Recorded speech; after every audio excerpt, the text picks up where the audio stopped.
like, bro, yeah, she got a kid. Look at his back. Oh my god.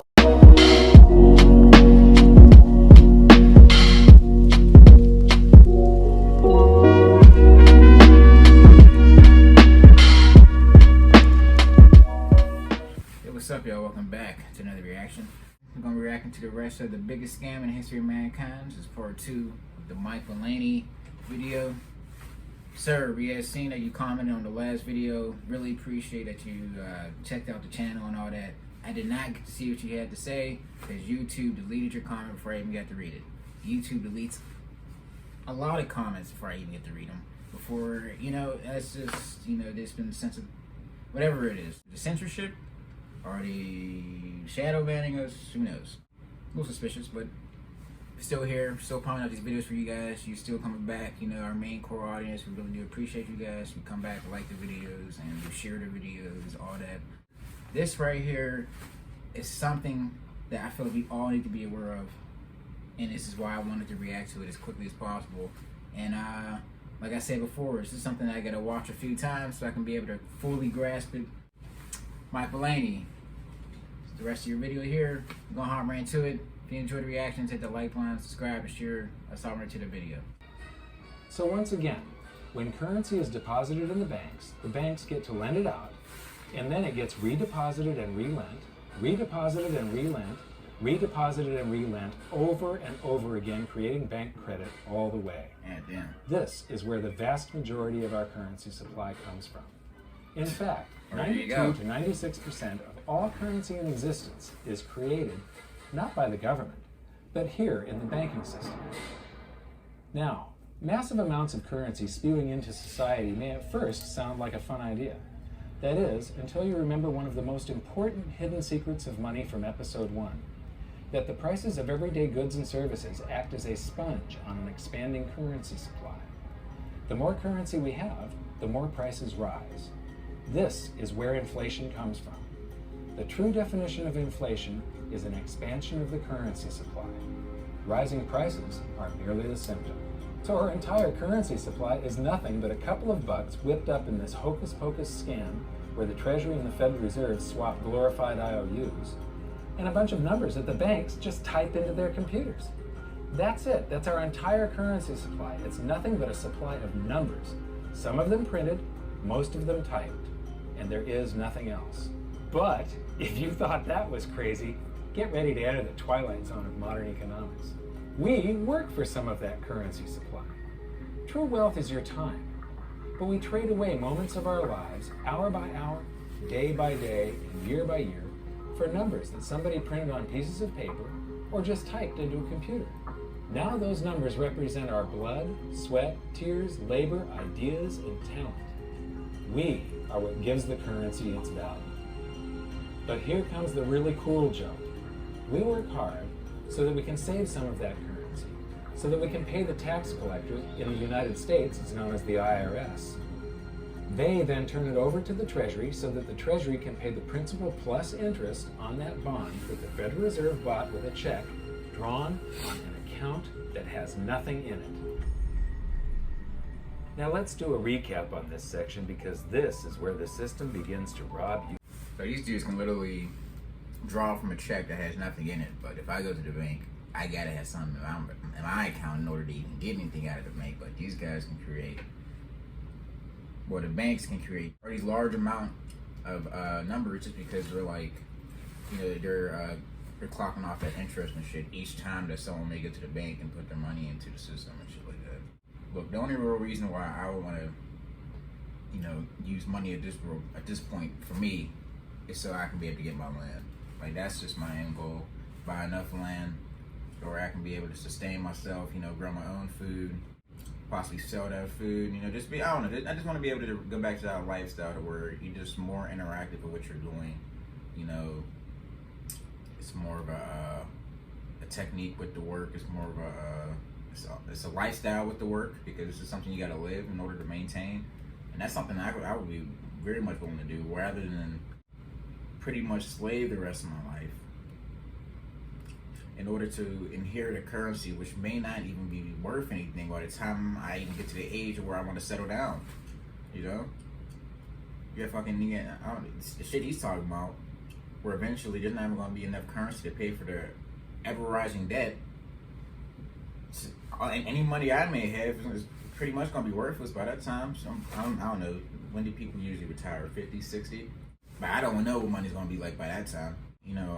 Cryptocurrencies and stuff like that. But hey, all this stuff is crazy. Like I said, this is something you got to watch a few times in order to wrap your head around it. I mean, I want to be able to watch this video so I can really break it down to people. You know what I mean? Because it's super complex. There's a lot of parts. But, I feel like you'd be able to hit someone on like a little 2-minute dose of this and they can be like, okay. On a massive scale.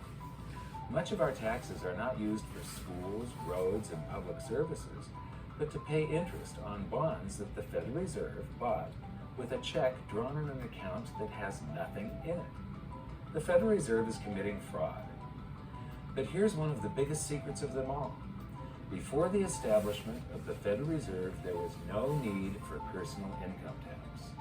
The Federal Reserve was created in 1913, and that very same year, the Constitution was amended to allow income tax. Do you really think this was just a coincidence? Ask yourself how much income tax you've paid over your lifetime. Much of it has been silently siphoned away into the hands of those who own the system. Yes, this system has owners. Who they are is an even bigger secret that we'll get to shortly. But first, we need to understand the mumbo-jumbo of the so-called debt ceiling. It's all based on a huge paradox. There was interest due on that bond, and there was interest due on every one of those loans that the banks made. That means that there is interest due on every dollar in existence. Let me ask you something. If you borrow the very first dollar into existence, and that's the only dollar that exists on the planet, but you promise to pay it back plus another dollar's worth of interest, where do you get the second dollar to pay the interest? The answer is that you have to borrow that one into existence and promise to pay it back with interest as well. So now there are $2 in existence, but you owe $4, and so on and so on. The result is there's never enough currency to pay the debt. There is always more debt in the system than there is currency in existence to pay the debt. Therefore, the whole system is impossible. It is finite. It will come to an end one day. What would happen if the government stopped borrowing to do deficit spending? Are the payments on those treasury bonds going to stop? What would happen if the public stopped borrowing and going deeper into debt? You gotta keep printing. Are your house and car payments going to stop? No. There is a payment due every month on the principal plus the interest on every dollar in existence, and those payments do not stop. If we stop borrowing, then no new currency is created to replace the currency that we used to make those payments.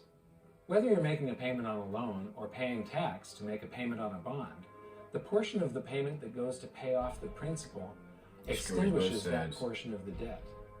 But the debt also extinguishes the currency. Currency and debt are like matter and antimatter. When they meet, they annihilate each other. If we just pay off the principal only on all the loans and bonds that exist, the entire currency supply just vanishes. So if we don't go deeper into debt every year, look what happens. The whole thing goes into a deflationary collapse under the weight of those payments. Politicians and pundits alike talk about balancing the budget, paying down the debt, and living within our means. They don't understand that that is deflationary. It is impossible to do under our current monetary system without collapsing the whole economy. This is why any talk of a debt ceiling is not only ridiculous, it's delusional.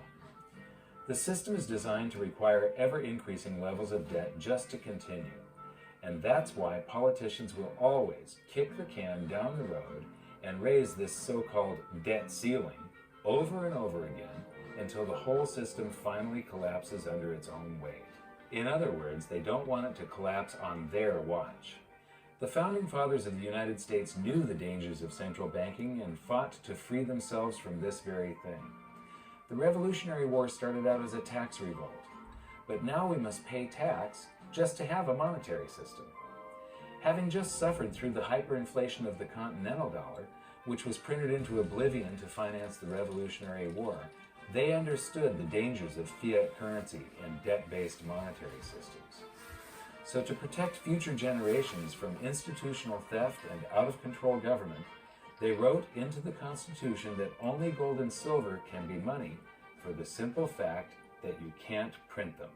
Our current system is not only unconstitutional, but it robs us of the liberty and prosperity our forefathers fought and died for. Yeah. We are all feeling the effects of ignoring the Constitution right now. Say, no one's doing By nothing. forcing more currency into circulation, our purchasing power is diluted.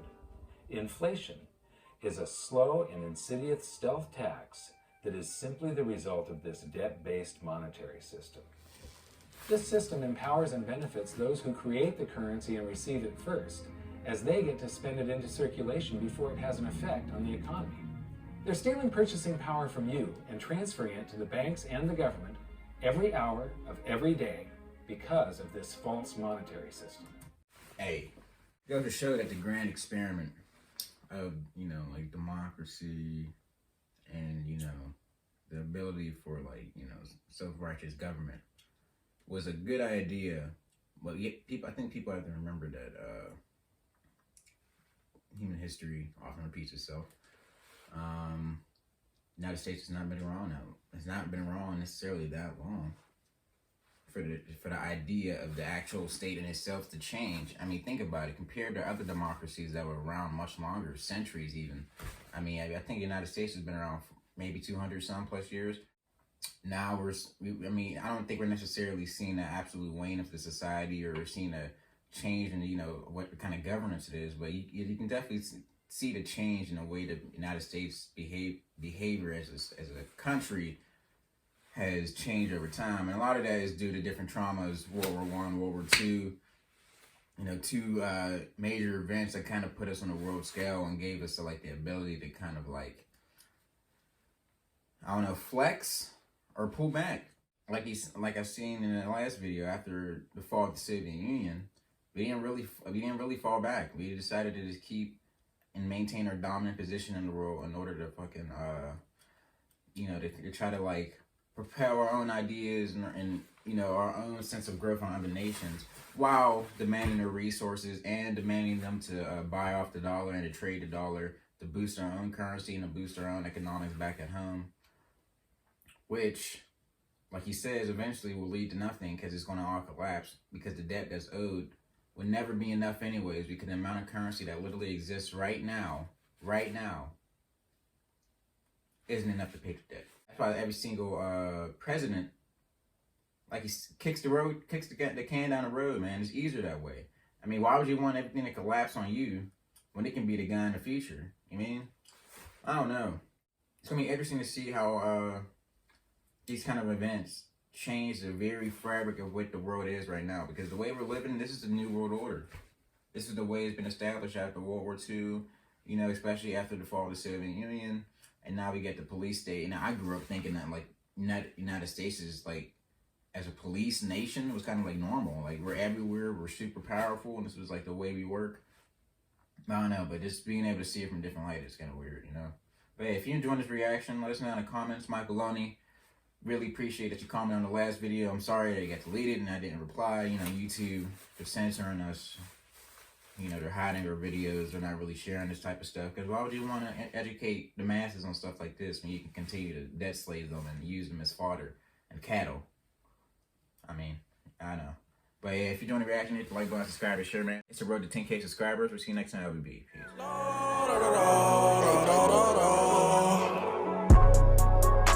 Peace.